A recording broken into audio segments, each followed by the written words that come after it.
हिमविद्या पाठशाला में आप सभी का स्वागत है। उत्तराखंड का समग्र राजनीतिक इतिहास जो कि अजय रावत सर द्वारा लिखा गया है, इसकी एक सीरीज़ मैं आप लोगों के साथ शेयर कर रही हूँ। अगर आप लोग उत्तराखंड कॉम्पिटिटिव एग्जाम की तैयारी कर रहे हैं तो ये सीरीज़ आप लोगों के लिए बहुत ज़्यादा हेल्पफुल और इंपॉर्टेंट होने वाली है। अगर आप लोगों ने चैनल को सब्सक्राइब नहीं किया है तो आप लोग चैनल को सब्सक्राइब कर लीजिए और बेल आइकन भी प्रेस कर दीजिए ताकि इस बुक से रिलेटेड जितने भी इंपॉर्टेंट टॉपिक्स मैं आप लोगों के साथ शेयर करूँ उसके नोटिफिकेशन आप लोगों तक टाइम से पहुँच जाए। अभी तक मैं इसकी 25 अलग अलग पार्ट्स में अपलोड कर चुकी हूँ, जिसके अंतर्गत हम लोगों ने कई टॉपिक्स कवर कर लिए हैं। तो अभी फ़िलहाल हमारा चल रहा है कुमाऊँ में चंद राजवंश, ठीक है। कुमाऊँ का चंद राजवंश हम लोग पढ़ रहे हैं, जिसके अंतर्गत हम लोग कुमाऊँ शासकों के नेपाल से संबंध हम लोग पढ़ चुके हैं। अभी हमारा चल रहा है कुमाऊँ चंद शासकों का मुगल जो मुगल थे उनके संग कैसा संबंध था, वो हमारा आज का टॉपिक रहने वाला है। तो वीडियो को लास्ट तक ज़रूर देखिएगा और वीडियो अगर पसंद आए तो अपने दोस्तों के संग शेयर भी कीजिएगा और लाइक भी कीजिएगा। वीडियो शुरू करने से पहले मैं आप लोगों से एक छोटी सी रिक्वेस्ट और करना चाहती हूँ कि आप लोग एक कॉपी पेन लेके बैठिएगा ताकि जो भी बीच बीच में इंपॉर्टेंट पॉइंट्स आए उनको आप लोग नोट्स के रूप में अपने कॉपी में नोट डाउन कर लें, क्योंकि इस बुक में जो अजय रावत जी की जो बुक है ये वाली, तो ये आपके एग्जाम के पर्पज़ से बहुत ज़्यादा इंपॉर्टेंट है। तो इसमें कहीं पर भी पॉइंट्स बना के कुछ नहीं दिया गया है, कहानी की तरह दिया गया है और इसमें क्वेश्चन भी नहीं है। तो आप लोगों को इसकी पॉइंट्स, इसमें से नोट्स आप लोगों को खुद ही बनाने हैं। इसीलिए मैं आप लोगों के संग इसको शेयर कर रही हूँ ताकि पढ़ने में थोड़ा आसान हो जाए। तो आप लोग कॉपी पेन लेके बैठिएगा, ठीक है। तो आज का हमारा टॉपिक होने वाला है चंद राजाओं का मुस्लिम शासकों से संबंध कैसा था। कुमाऊं में जो चंद शासक थे ना, उनका शासक। अच्छा, हमने लास्ट वीडियो में क्या पढ़ा था, चंद शासकों के नेपाल से संबंध, हम इसको कवर कर चुके हैं। अगर आप लोगों ने वो वीडियो नहीं देखी है तो आप लोग हिमविद्या पाठशाला में विजिट करके चैनल को सब्सक्राइब कर सकते हैं और जितने भी टॉपिक अभी तक हम लोग कवर कर चुके हैं उन सभी टॉपिकों को देख सकते हैं और नोट कर सकते हैं। तो लास्ट हमारा ये हुआ था नेपाल से संबंध, ठीक है, चंद शासकों का नेपाल से संबंध। बाकी इंपॉर्टेंट टॉपिक मैं आप लोगों को आगे पढ़ा चुकी हूँ। तो आज हमारा है चंद राजाओं के मुस्लिम शासकों से संबंध, ठीक है। तो शुरू करते हैं। जैसा कि पूर्व पृष्ठों में बताया जा चुका है कि महमूद गजनवी के आक्रमण के फलस्वरूप ही चंदवंशी राजकुमार सोमचंद का कुमाऊं में आगमन हुआ था। तो इसके बारे में मैं आप लोग को जो मेरी 20th जो पार्ट आया था इसका, उसके अंतर्गत हम लोग इसको कवर कर चुके हैं। 20, 21, 22 में हम ये सोमचंद का कुमाऊं में आगमन, हम इसको पूरा कवर कर चुके हैं, ठीक है। उसके अंतर्गत हम लोगों ने सोमचंद और थोरचंद के बारे में पढ़ा कि कौन कुमाऊं में चंद वंश का संस्थापक है और सोमचंद अगर संस्थापक है तो सोमचंद कब कुमाऊं में आया।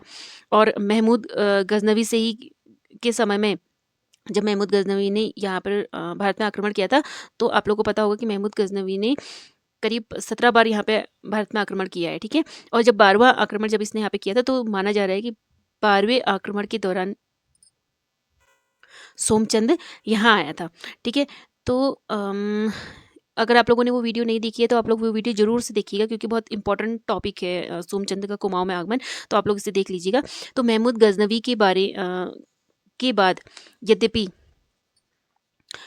मोहम्मद गौरी, तैमूर, नादिर शाह व अहमद शाह दुर्रानी अब्दाली ने भी भारत में आक्रमण किए थे, ठीक है। महमूद गजनवी ने ही यहाँ पर आक्रमण नहीं किए हैं, बल्कि और किस किसने किए हैं, महमूद गौरी, तैमूर, नादिर शाह व अहमद शाह दुर्रानी ने भी भारत में आक्रमण किए हैं। महमूद गौरी कौन था, ये अफगानिस्तान से आया था यहाँ पे, ठीक है। और इसका युद्ध हुआ था तराइन युद्ध, एक बहुत फेमस जो युद्ध है, प्रसिद्ध युद्ध, उसके बारे में आप लोगों ने सुना होगा, तराइन का युद्ध, ठीक है। जो तराइन का जो द्वितीय युद्ध हुआ था उसमें पृथ्वीराज चौहान को मोहम्मद गौरी ने हराया था।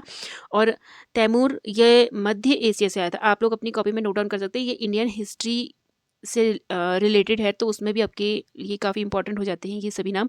तो महमूद गौरी अफगानिस्तान से आया था और तराइन का जो दूसरा युद्ध हुआ था वो पृथ्वीराज चौहान से हुआ था उस वक्त इसका। और तैमूर मध्य एशिया से आया हुआ था और यहाँ पे को इसने लूटपाट किया था और यहाँ पे विस्तार किया था अपना, ठीक है। उसके बाद नादिर शाह था। नादिर शाह कहाँ से आया था, ईरान से आया था। और एक बहुत ही फेमस युद्ध हुआ था इसका मुगलों के साथ, जिसको करनाल युद्ध कहा जाता है, ठीक है। तो आप लोग इसको नोट कर लीजिएगा। नादिर शाह का युद्ध हुआ था मुगलों के साथ, जो करनाल युद्ध के नाम से जाना जाता है। उसमें नादिर शाह ने मुगलों को हराया था, ठीक है। और इसने ये बहुत ज़्यादा इम्पोर्टेंट इसलिए हो जाता है क्योंकि इसने क्या किया था, दिल्ली में एक बहुत ही भयंकर नरसंहार किया था, और जिसके तहत इसने फिर वहाँ से जो कोहिनूर हीरा था भारत में, उसको भी चुरा लिया था, और जो मयूर सिंहासन था उसे भी ये लेकर भाग गया था। ठीक है, और सबसे क्रूर तरीके का शासक था ये।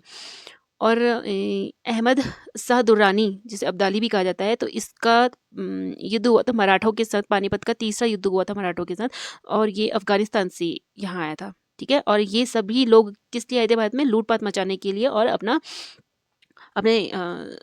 अपने मतलब अपना यहाँ राज्य करने के लिए। ठीक है, तो इन लोगों ने बहुत ज़्यादा नुकसान किया है भारत में। तो अ, कहने का क्या तात्पर्य है कि महमूद गजनवी के बाद इन सभी ने क्या किया था, भारत पर आक्रमण की थी, परंतु उन्होंने सीधे कभी कुमाऊं पर आक्रमण नहीं किया। मतलब इन्होंने भारत में तो आक्रमण किया, लेकिन ये कुमाऊं तक नहीं पहुंच पाए।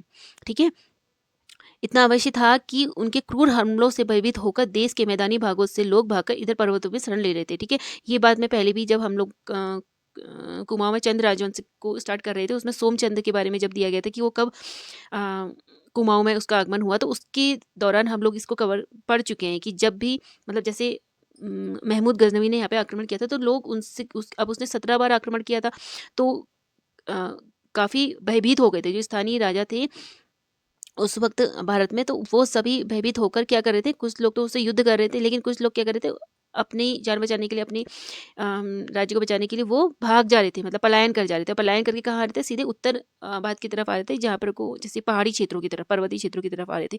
तो जब इन लोगों ने भी आक्रमण किया, तो उस वक्त भी यही माहौल था, मतलब भयभीत होकर, और आपस में एक हाहाकार जब मच गया था इनकी वजह से, तो उस समय भी क्या करते, मैदानी भागों को छोड़कर लोग क्या कर रहे थे, ये सभी स्थानीय राजा क्या कर रहे थे, पर्वतीय क्षेत्रों की तरफ आ रहे थे। तो वैसे ही सोमचंद का भी आगमन उसी तरीके से माना गया है कि वो भी महमूद गजनवी के दौरान वहाँ पर से पलायन करके, मैदानी क्षेत्र से पलायन करके पर्वतीय क्षेत्र की तरफ आया, जिसकी वजह से वो कुमाऊं पहुंचा। तो इसी तरीके से यहाँ पर को दिया गया है कि मैदानी भागों को के लोग भागकर इधर पर्वतों की शरण में अवश्य आते थे। कुछ जातियों को चंद राजा कन्नौज, बनारस, हरिद्वार, प्रयाग आदि स्थानों से इधर पर्वतों में लाकर बसाते थे। ठीक है, कुछ जातियों को तो चंद राजा खुद ही वहाँ से लाकर यहाँ बसाते थे, और कुछ जातियाँ मुसलमानों से भयभीत होकर स्वयं यहाँ आकर बस गई थी। ठीक है, जो बात ऊपर क्लियर हो चुकी है। तैमूर ने शिवालिक की पहाड़ियों व हरिद्वार तक आकर लूटपाट अवश्य की, किंतु वह भी यहाँ नहीं, मतलब कुमाऊं तक नहीं पहुँच पाया। हरिद्वार तक और जो तराई वाला क्षेत्र है वहाँ तक तो उसने आक्रमण किया और लूटपाट मचाई, लेकिन कुमाऊं के अंदर तक नहीं पहुंच पाया, जो पर्वतीय क्षेत्र था। कुमाऊं का तराई भाग माल ही सदैव मुस्लिम हमलावरों का केंद्र स्थल रहा है, क्योंकि वहाँ पर क्या था, बहुत ज़्यादा अ, मतलब बहुत उन्नति वाला जो क्षेत्र था वो तराई वाला क्षेत्र था। ठीक है, इसीलिए उसको माल यहाँ पे कहा गया, क्योंकि वहाँ पर से बहुत ज़्यादा क्या होती थी, उन्नति होती थी, मतलब बहुत फायदा, व्यवसाय के पर्पज से काफ़ी अच्छा क्षेत्र था वो तराई वाला भाग। तो वहीं पर क्या करते थे मुस्लिम लोग, वहीं पर को हमला करते थे, और तराई वाला क्षेत्र था तो सुविधाएं ज़्यादा थी वहाँ पर को।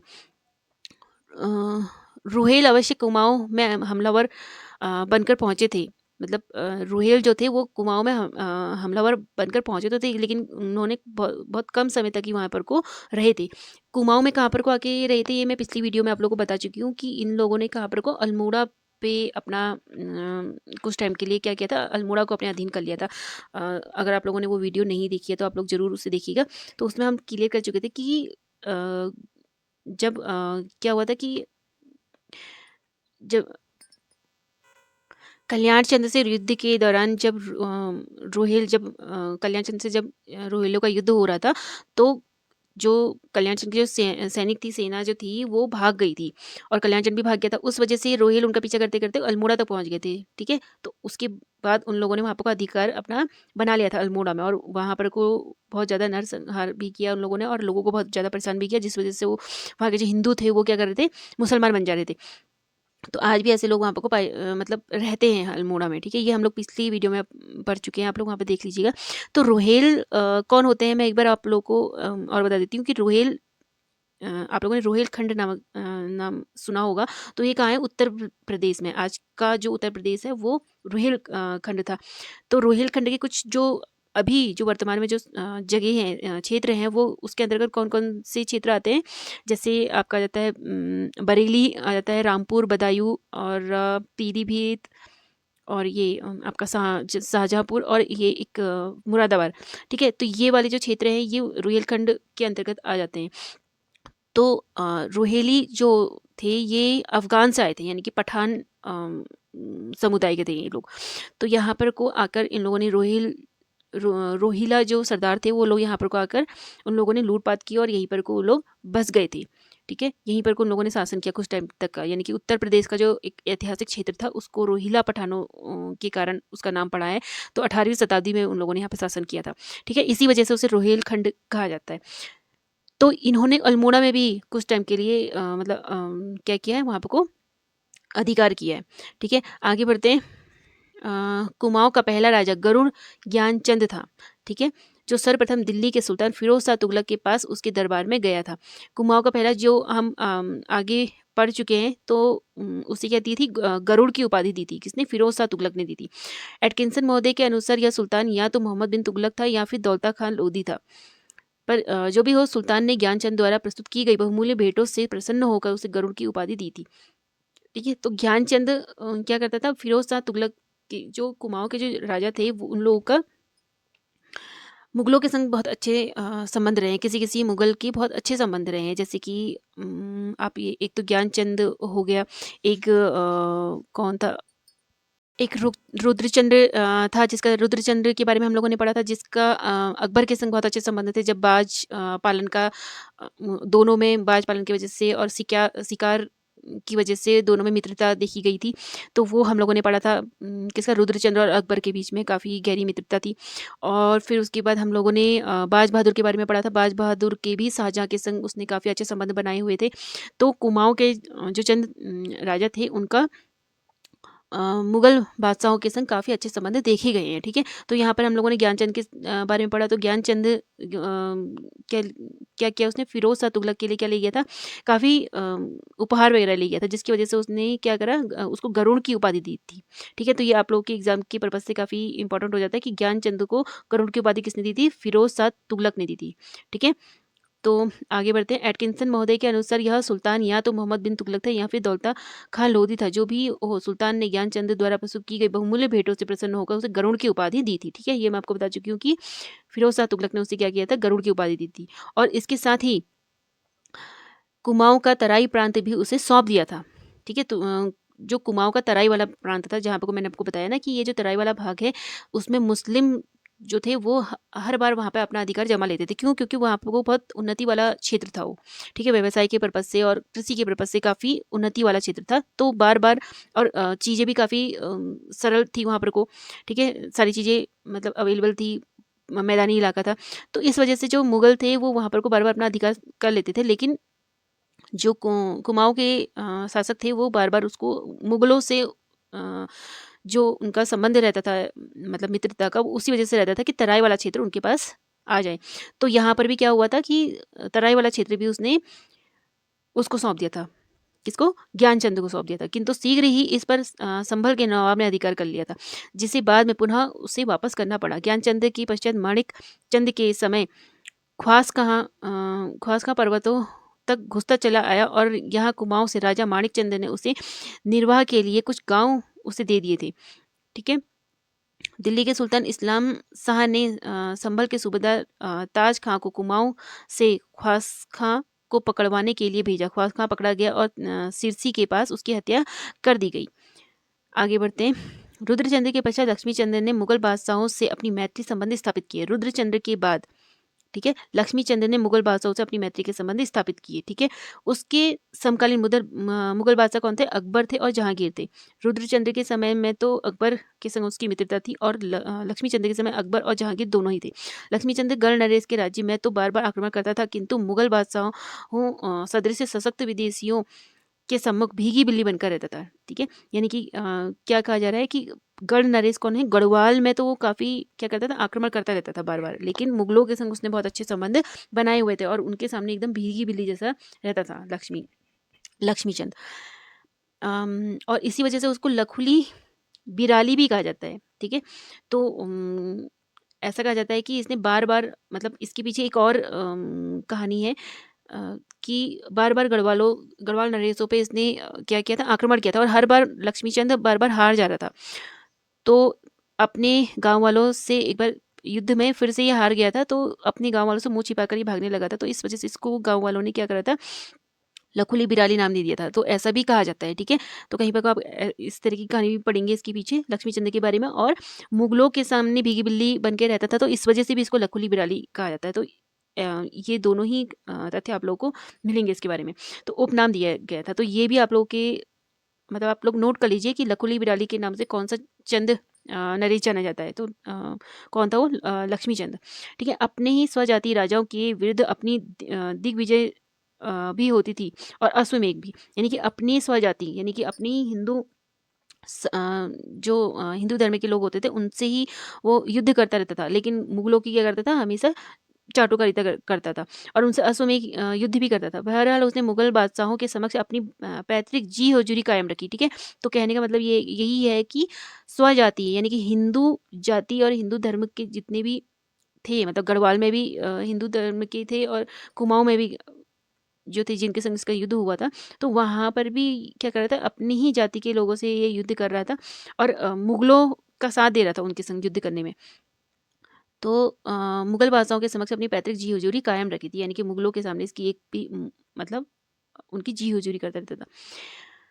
वाक़ियाते जहांगीरी का लेखक हमें बताता है कि रुद्रचंद्र की भांति लक्ष्मीचंद ने भी मुगल दरबार में अपनी फरसी सलामी व पायबोस अर्पित की थी, ठीक है। इसको थोड़ा सा हम लोग समझ लेते हैं। वाक़ियात जहांगीरी क्या है? वाक़ियात जहांगीरी ये एक इसको तुज़ुकी जहांगीरी भी कहा जाता है। ये सम्राट जहांगीर की आत्मकथा है, ठीक है। तो आप इसको नोट कर लीजिए, वाक़ियात जहांगीरी के लेखक हमें बताते हैं। तो जो वाक़ियात जहांगीरी इसको और एक और नाम से जानते हैं, जिसे कहते हैं तुज़ुके जहांगीरी, ठीक है। ये क्या है? जहांगीर की आत्मकथा है। तो इसके जो लेखक हैं वो हमें बताते हैं कि रुद्रचंद्र की तरह रुद्रचंद्र की मित्रता मैं आपको बता चुकी हूँ किसके संग थी? अकबर के संग थी। और अकबर कोई छोटा-मोटा मुगल बादशाह नहीं था, वो बहुत बड़ा मुगल बादशाह था। ये बात आप अच्छे से जानते हो। तो रुद्रचंद्र की मित्रता किसके संग थी? अकबर के संग थी। उसी की तरह लक्ष्मीचंद ने भी मुगल दरबार में अपनी फरसी सलामी और पायबोस अर्पित की थी। फरसी सलामी और पायबोस क्या होता है? ये फ़ारसी के शब्द हैं। तो फरसी सलामी का मतलब है जैसे कि फर्श तक झुककर सलाम करना, यानी कि मतलब अपनी तरह से सम्राट को या मुगल बादशाह को अत्यधिक सम्मान उसकी मतलब उसको सम्मान देना, उसके यानी कि ये बताना कि मैं आपके अधीन हूँ। अधीनता दिखाने का एक तरीका कि हम आपके अधीन हैं, ठीक है। क्या होता है उसमें, फर्श तक झुककर उसमें सलाम किया जाता है, पूरे फर्श में अपने सिर को झुका दिया जाता है। और पायबोस क्या होता है? पायबोस भी कुछ इसी तरीके का होता है जैसे कि बादशाह के पैरों को छूना, ठीक है। पाए यानी कि पैर, ठीक है। पैरों को क्या करना है? पैरों को छूना या फिर पैरों को चूमना। आप लोगों ने अक्सर टीवी वगैरह में, मूवीज़ वगैरह में देखा होगा। तो जब भी ये जो मुस्लिम जो मूवीज़ जो आती हैं उसमें दिखाया जाता है कि ऐसे झुक कर सलाम करना और ऐसे पैरों को चूमना, इस तरीके से दिखाया जाता है। तो उसे फ़ारसी सलामी और पायबोस कहा जाता है। तो पायबोस जो होता है ये फ़ारसी सलामी से भी ऊँचा माना जाता है, ठीक है। इसमें पैरों को चूमना और पैरों को छूना होता है, यानी कि हम आपके पूरी तरह क्या हैं? अधीन हैं, ठीक है, या हम आपके क्या हैं? गुलाम हैं,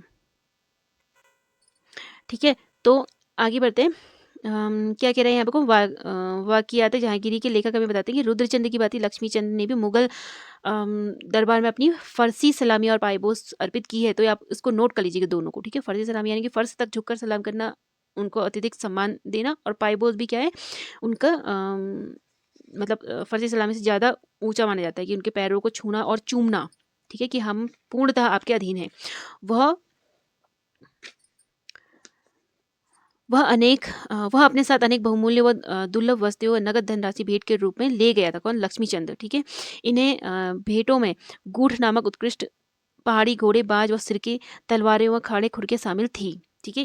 इतने तरीके के वो क्या ले गया था? उनके मुगल बादशाह के लिए उपहार ले गया था। डॉक्टर श्यामलाल का मत है कि बाज बहादुर चंद के समय कुमाऊं के तराई क्षेत्र में मुगल बादशाह की सह पाकर कटेहरियों ने अधिकार करना प्रारंभ कर दिया था। फलतः उन्हें शाहजहां के साथ दोस्ती का हाथ बढ़ाना पड़ा, ठीक है। ये मैं आपको बता चुकी हूँ कि बाज बहादुर ने किसके संग दोस्ती करी थी? शाहजहां के संग दोस्ती करी थी, यानी कि उसके संग मित्रता बनाई थी। किस लिए? क्योंकि वहाँ पर भी क्या सीन था कि कटेरी जो कटेहरी थे उन्होंने भी क्या कहते हैं जो तराई वाला क्षेत्र था वहाँ पर को अपना अधिकार बना लिया था। तो तराई वाले क्षेत्र के लिए ही ये लोग क्या करते थे, मुगल बादशाहों के संग अपनी मित्रता बनाए रखते थे। उनके संग किसी भी तरीके की कोई दुश्मनी मोल नहीं लेते थे, क्योंकि जो मुगल थे वो इनसे ज़्यादा शक्तिशाली थे। इस अवसर पर वह अपने साथ अब शक्तिशाली कैसे होंगे? क्योंकि उनके पास ज़्यादा सेना थी, उनके पास ज़्यादा हथियार थे, ज़्यादा सुविधाएँ थी, युद्ध की ज़्यादा सामग्री थी। तो इस वजह से उन लोगों ने अपने आप को हमेशा इन लोगों से मतलब छोटा रखा। मतलब कहने का मतलब है कि उन लोगों से हमेशा ये समझदारी दिखाई कि हमको उनके संग किसी भी तरह का फालतू का झगड़ा वगैरह नहीं करना है, क्योंकि हमको ही नुकसान होगा उससे। ठीक है? इस अवसर पर वह अपने साथ चंवर, कस्तूरी, निर्वेशी घोड़े व खुकरी तथा सोने चांदी के बर्तन बादशाह सलामत की खिदमत में ले गया। कौन? बाज बहादुर, ये शाहजहाँ के संग मित्रता करने के लिए। यही नहीं, उसने गढ़ राज्य के विरुद्ध बादशाह का साथ भी दिया। गढ़ राज्य के विरुद्ध बादशाह का साथ भी दिया। किसने? बाज बहादुर ने। तो गढ़वाल के जो राजा था उसके खिलाफ क्या करा? शाहजहाँ का साथ दिया। अभी हम लोगों ने आगे पढ़ा ना कि अपने ही हिंदू जो अपनी ही जो स्वजाति थी उनके साथ ही क्या कर रहा था? युद्ध कर रहा था। उनके मुगलों के साथ मिलकर उनके खिलाफ लड़ रहे थे ये लोग। तो गढ़ राज्य जो गढ़वाल का जो राजा था उसके विरुद्ध भी बादशाह का उसने साथ दिया था। बदले में बादशाह ने उसे कुमाऊं का जमींदार घोषित किया और मुरादाबाद के सूबेदार रुस्तम खां व नवाब खलीलुल्लाह खां की सहायता से उसे माल का प्रांत भी दिलवा दिया। माल का प्रांत यानी कि कौन सा? तराई वाला क्षेत्र। ठीक है। शाहजहां के बाद औरंगजेब गद्दी पर बैठा। शाहजहां के बाद कौन बैठा गद्दी पर? औरंगजेब। और औरंगजेब सबसे क्रूर शासक माना जाता है मुगल वंश का। 1665 से 1673 ईस्वी के मध्य बाज बहादुर ने उसकी भी मित्रता स्वीकार कर ली। ठीक है, औरंगजेब से भी उसने मित्रता कर ली। यही नहीं, भ्रातृघात युद्ध में दारा सिकोह व सुलेमान सिकोह को कुमाऊं में शरण लेने के लिए आना पड़ा। ठीक है, ये कौन थे? औरंगजेब के भाई थे दारा सिकोह और सुलेमान सिकोह। ये भी कुमाऊं में शरण ले, औरंगजेब की डर की वजह से कुमाऊं में शरण ले ली इन लोगों ने। ठीक है, शरण लेने के लिए आना पड़ा, परंतु बाज बहादुर ने सुलेमान को शरण नहीं दी, क्योंकि उसको पता था अगर औरंगजेब को पता चल जाएगा कि मैंने क्या कर रखा है दारा सिकोह और सुलेमान सिकोह को